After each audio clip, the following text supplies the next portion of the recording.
আমরা মনে করি যে ৭১ এবং ২৪ আলাদা কিছু নয়, বরং ২৪-এর গণ অভ্যুত্থানের মধ্য দিয়েই ৭১-এর যে স্পিরিট সেটি পুনর্জীবিত হয়েছে। ৭১-এ আমরা যা চেয়েছিলাম সেটা ৫৪ বছরে অর্জিত হতে পারে নাই বিধায় একটা ফ্যাসিজম ১৫ বছর ধরে বাংলাদেশে চেপে বসেছিল বিধায়ী আরেকটি গণ অভ্যুত্থানের কিন্তু প্রয়োজন হয়েছিল।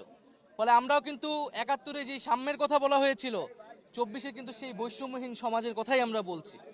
ফলে যারা এটাকে আসলে পরস্পর বিরোধী বা মুখোমুখি করে দাঁড়া করাচ্ছে তাদের উদ্দেশ্য অসৎ, এবং আমরা মনে করি তারা ২৪-এর গণ অভ্যুত্থানকে, এই যে ছাত্র জনতার বিজয়কে প্রকৃতভাবে উপলব্ধি করতে পারেনি। এই যে নতুন তরুণরা নেমে এসেছে, নতুন সময়ের যে বার্তা, সেই সময়ের বার্তাকে তারা ধারণ করতে পারছে না। এবং আমরা মনে করি যে বাংলাদেশে বর্তমানে আমাদের জাতীয় নাগরিক পার্টির যে দাবি যে বিচার সংস্কার এবং গণপরিষদ নির্বাচন, আমরা মনে করি ঠিক সেই পথে গেলেই জাতির একটি উত্তরণ ঘটবে গণতন্ত্রের পথে।